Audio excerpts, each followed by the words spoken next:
I want to talk to you about this concept called the chase. I'm calling it the chase because we're constantly chasing our customers. We're constantly chasing consumers. The whole media and marketing and advertising worlds are about chasing those elusive, marketing weary or marketing resistant consumers. But there's something inherently inefficient about the chase.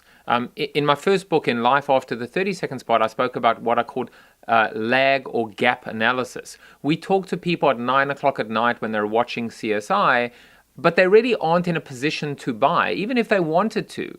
And the only time that they might be able to buy is the next day at lunchtime when they get their lunch break or maybe on the weekend. But guess what happens? We go to sleep, we wake up, and we forget because that's what we do as human beings. We forget. It's part of our DNA. It's part of our makeup. So there is inherently something flawed and inefficient about talking to people at 9 o'clock at night, prime time, and then recognizing that all this time goes by. And so the only way that we can continue to stay top of mind or relevant or resonant to them is through repetition, through frequency. But of course the web changed that, and a lot of the new channels change that. Mobile changes that as well, where we can compress or shorten the time between exposure and potential conversion.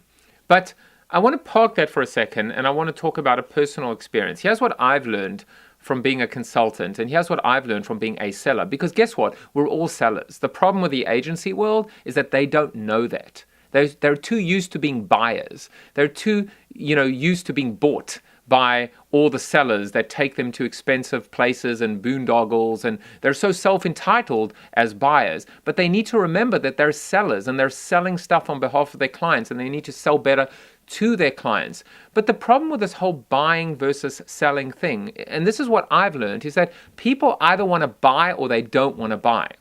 So I've stopped trying to sell to people who don't want to buy. You can tell when somebody doesn't want to buy. There are two types of people. There are budget people and non-budget people. People that don't have budget are almost not worth the time, especially when they profess to have a little bit more clout or authority or influence. But people that have budget, they either want to buy or they don't want to buy. If they want to buy, you can help sell. You can help make a deal happen. But if they don't want to buy, maybe you need to build the relationship. And that comes and brings us back to the concept of selling to our consumers. We need to remember about talking to them at a time when they're in a position to buy. But we also need to remember that there's no point in talking to them when they don't want to be sold to. And the ultimate paradox, of course, is people love to buy. People love to shop. People love to buy stuff. It's exactly the single point that keeps this American economy ticking along and humming along. And when things are going well, it's going the best in the world for this country because of this incredible consumerism here and how people love to buy, but they don't like to be sold to. So that's an opportunity for us.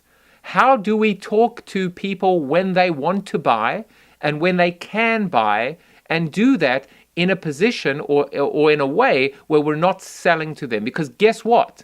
When they want to buy, we're not selling to them anymore. We're just helping them get closer to ultimately making that purchase. If that made sense to you, you're in a great place. It made sense to me.